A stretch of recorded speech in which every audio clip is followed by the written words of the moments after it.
welcome to Overjoyed Podcast. Jadi hari ini adalah episode pertama kita setelah sekian lama kita rencanakan untuk membuat podcast ini. Akhirnya kejadian juga. Dan kesempatan kali ini kita akan membagikan 5 hal yang kita pelajarin dari 5 tahun kita pacaran. Karena tahun ini adalah tahun kelima kita pacaran. Oke, nomor 1, pelajaran pertama ya. Masalah jangan dicari, tapi kalau ada jangan lari. Nah, kalau aku itu dulu punya kecenderungan untuk menghindari masalah, gitu ya. AKA avoidant. Ya, seolah-olah mau cinta damai, gitu ya, dan tidak mau berkonflik. Tapi sebenarnya percikan api kalau dibiarin lama-lama itu bisa jadi kobaran api, gitu ya. Nah, kalau kamu sendiri gimana? Kalau aku kebaikannya, aku tuh dulu justru malah tipikalnya konfront gitu ya. Kayak ya kalau mau berantem ayo gue ladenin gitu kan, gila lu kalau nyenggol gue let's go gitu. Jadi kayak berantem itu sebuah apa ya, gaining energi gitu menurut aku gitu ya. Pada saat itu maksudnya aku tuh tipikal yang kayak kalau aku udah tahu aku bakal jawab apa nih ya udah aku ladenin gitu kan. Tapi kalau aku tahu aku salah pasti aku kayak oke, sorry gitu. Tapi kalau misalkan aku udah punya skenario nih gitu ya, biasanya aku ladenin gitu. Nah, kita sadar bahwa kita ini di dua kutub yang berbeda gitu ya. Satu lebih menghindar, satu sikat terus. Nah, yang kita pelajarin dari 5 tahun ini adalah kita belajar ketemu di tengah. Gitu. Kalau dari aku belajar untuk oke deh, apapun yang kurasakan gitu ya, itu sampein aja deh gitu. Jadi dari sisi kanan mentok nih mulai ke tengah gitu. Nah, kalau aku mengkonfront, mulai membaca timing gitu ya. Jadi nggak segala sesuatu ketika ada masalah atau ada konflik harus aku ladenin, langsung aku konfront gitu maksudnya. Langsung aku sautin terus habis itu kita jadi fight about it kayak gitu. Berarti kayak jangan nyari masalah intinya. Betul. Gitu kan. Jadi aku ngeliat dulu timingnya gimana, karena sebenarnya ketika misalkan kita langsung mengkonfront satu masalah gitu ya, itu belum tentu kita berdiskusi untuk mencari solusi, tapi isinya sebenarnya cuma luapan emosi doang gitu. Jadi sebenarnya nggak menyelesaikan masalah anyway, tapi mungkin nyari masalah baru, karena mungkin selama emosi kata-kata kita jadi nyakitin, nada bicara kita jadi nggak enak gitu kan. Jadi masalahnya enggak, nambah masalah baru, nambah nyakitin orang kayak gitu. Ya, jadi itu adalah cara kita untuk tidak mencari masalah, tapi juga tidak lari dari masalah. Betul. Ya. Oke, yang kedua adalah kalau sparks berkurang, isi ulang. Gimana? Siapa yang mau jelasin deh? Kamu. Aku ya, oke. Jadi teman-teman semua, otak kita itu unik gitu ya. Jadi ketika otak kita diberikan stimulus yang sama secara terus-menerus gitu, setelah sekian lama itu nggak membuat kita merasakan sensasi yang sama.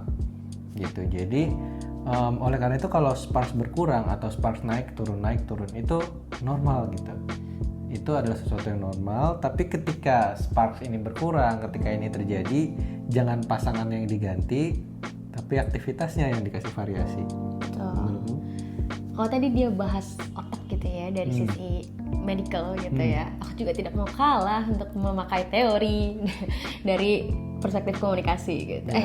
Ekonomi. Ada the law of diminishing return gitu. Jadi intinya si hukum ini bilang bahwa misalnya nih kamu aus gitu ya, terus aku kasih minum gitu ya. Mungkin gelas yang pertama tuh adalah gelas ternikmat di dunia ini gitu. Maksudnya kayak air segelas air yang paling nikmat di dunia ini, karena ya pada saat itu dia lagi haus-hausnya gitu. Mungkin ada manis-manisnya atau mungkin ya gimana gitu ya, tapi pokoknya itu air yang paling enak karena pada saat itu dibutuhkan. Tapi lama-lama pasti kenikmatan air itu akan berkurang.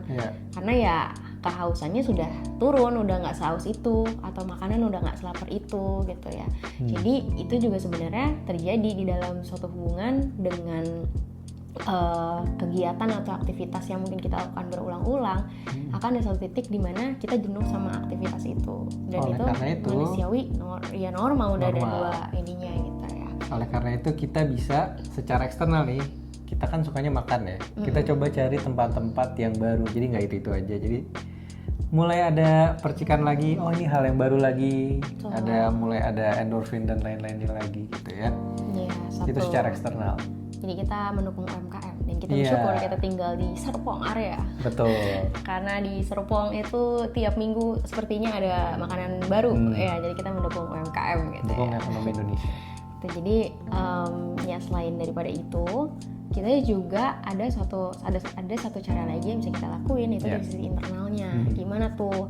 Nah mungkin ketika kita masih punya kesempatan, ketika kita masih punya banyak opsi gitu ya untuk bisa mencoba hal yang baru, misalkan mungkin ada orang-orang yang suka olahraga, padel dan segala macem gitu ya, uangnya cukup, waktunya ada, ya that's good gitu. Tapi mungkin ya amit-amit gitu ya, suatu hari misalkan ada keterbatasan ekonomi, atau mungkin kerjaan lagi sama-sama sibuk, atau mungkin ya banyak hal gitu ya yang, atau mungkin keterbatasan kesehatan gitu ya, banyak hal yang mungkin terjadi yang membuat opsi dari variasinya itu semakin sedikit gitu ya.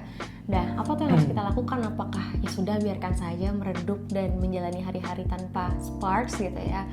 Jangan gitu. Dari internal kita bisa belajar untuk mengapresiasi hal kecil yang mungkin selama ini kita udah menganggap itu sebagai rutinitas aja, udah kayak take it for granted gitu kali ya kalau bisa dibilang gitu ya, kayak ya hal kecil yang kita lakuin tiap hari itu udah gak ada rasanya. Contohnya aku kasih contoh, misalnya kita selalu dimasakin gitu ya sama pasangan yang awalnya kita happy, lama-lama kayak seolah-olah emang biasanya dia begitu kok gitu ya, emang dia memang kasih itu bahkan kok, jadi gitu. kewajiban, jadi seolah-olah kewajiban. kayaknya.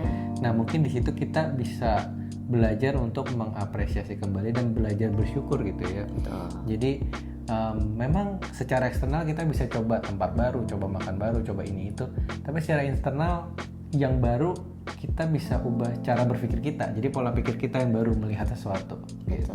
New mindset jadinya new outcome, sparks juga, new sparks, betul gitu ya. Jadi kayak kasih mulai-mulainya tuh tumbuh gitu. Betul. Oke, kita lanjut nomor 3 nih. Apa yang penting buat pasangan, penting juga buat saya. Gimana Rizita? Jadi kita adalah dua pribadi yang berbeda gitu ya. Kita dibesarkan dengan cara yang berbeda gitu, dengan pengalaman yang berbeda juga pastinya. Nah, ada hal-hal yang menurut Jota penting, buat aku nggak penting, atau sebaliknya.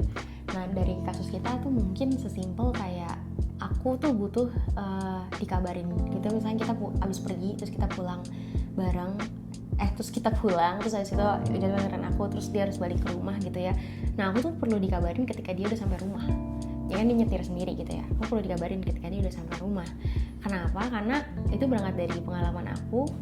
Dulu aku ada keluarga besar gitu, ada om aku yang ya dia nggak sakit, nggak kenapa-napa, nggak ada apa-apa sama sekali, terus kecelakaan gitu. Jadi kayak ya itu suatu hal yang sangat mengejutkan gitu ya buat aku, sangat-sangat tidak siap untuk menerima berita itu gitu. Jadi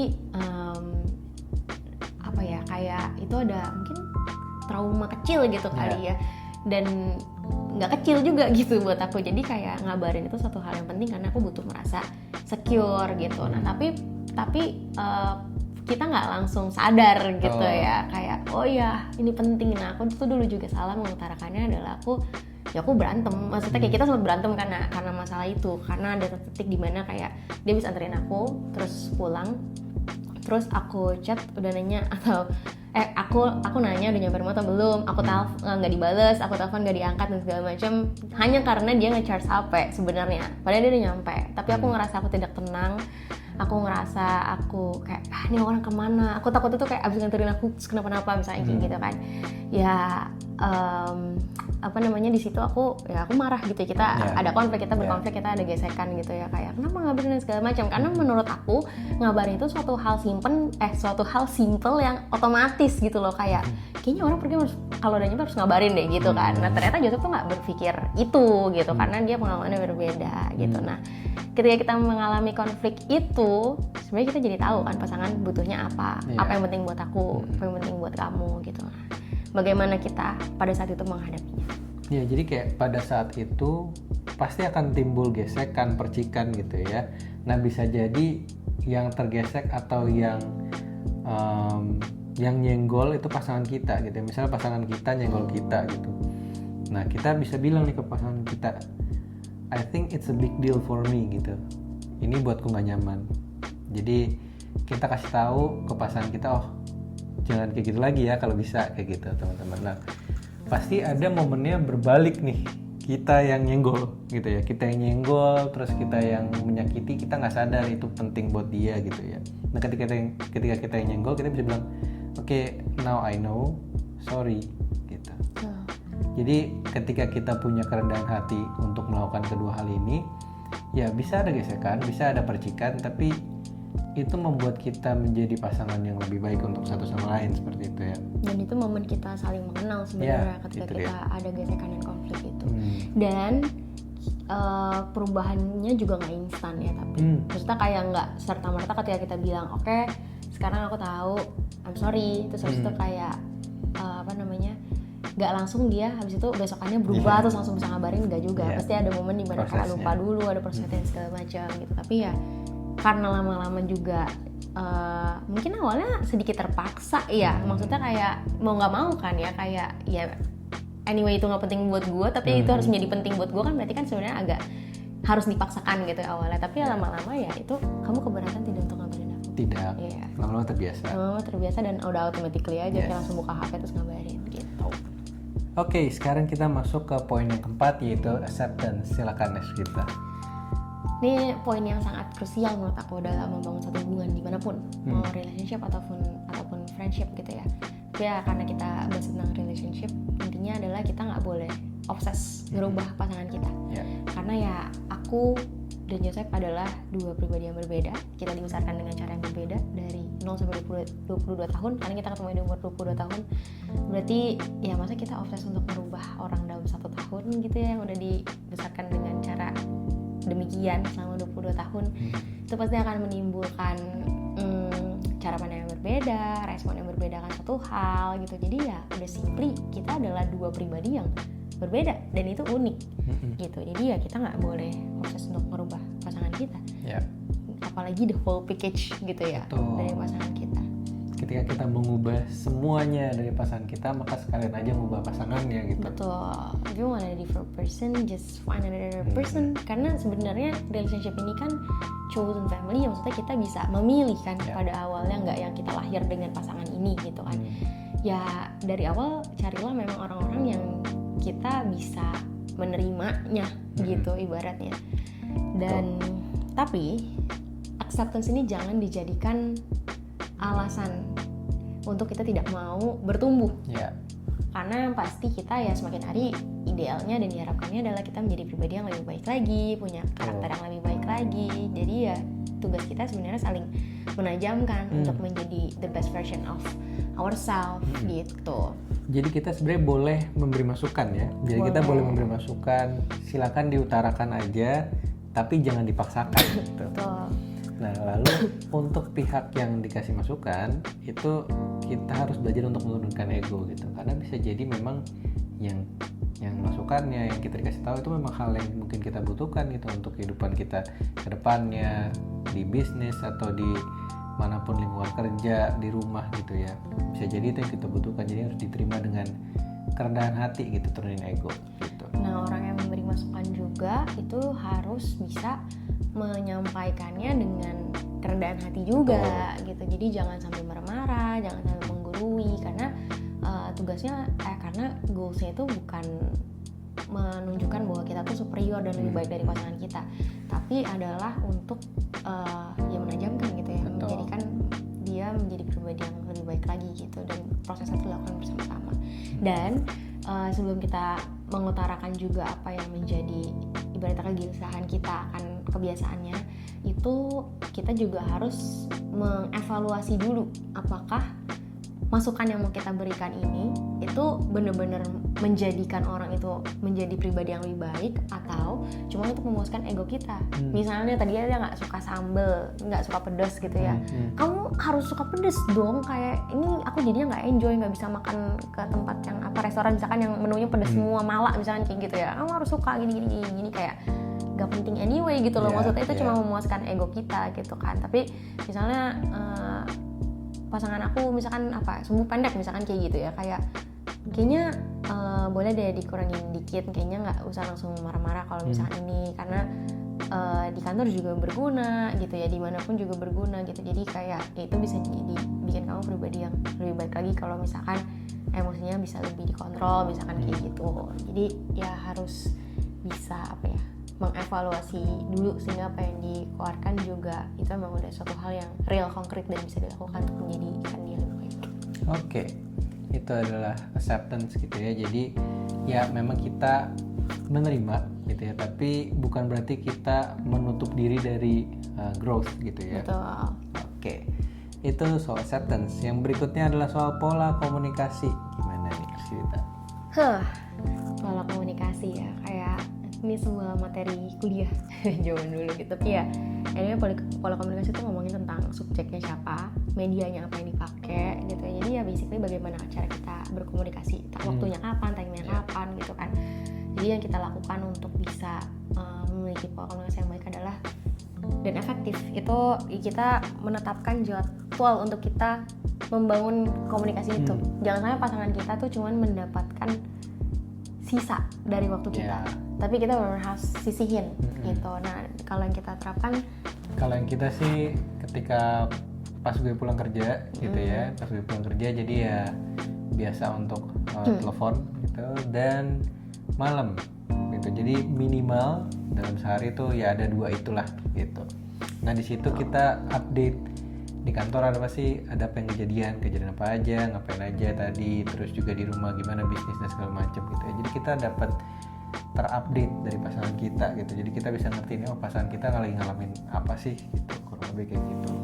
Ya kalau malamnya bisa kita membangun juga doa bareng dan bisa teduh bareng gitu. Jadi ya that's important for us sih untuk punya kebiasaan itu juga gitu. Jadi ya paling nggak minimal itu, karena kalau sama-sama kerja pasti kayak chatnya sangat minim ya, sangat susah, dan jangan dipaksakan juga sih, daripada kayak kita lagi sibuk terus maksain untuk bales juga, malah jadinya kacau dua-duanya, terus jadinya kayak nggak pas juga gitu. Terus misalkan ada di tempat yang noise atau berisik, jangan sampai juga kita mengutarakan hal-hal yang penting. Gitu, jadi kayak kita tahu tempat juga, mungkin kalau misalnya kayak berisik nanti hal yang penting jadi nggak kedengeran atau kayak jadi salah dengernya beda, jadinya malah kayak berantem gitu. Jadi ya pintar-pintar untuk baca situasi dan kondisi gitu kali ya, untuk bisa membangun komunikasi yang baik gitu. Karena komunikasi ini adalah material untuk membangun pondasi-pondasi yang lainnya.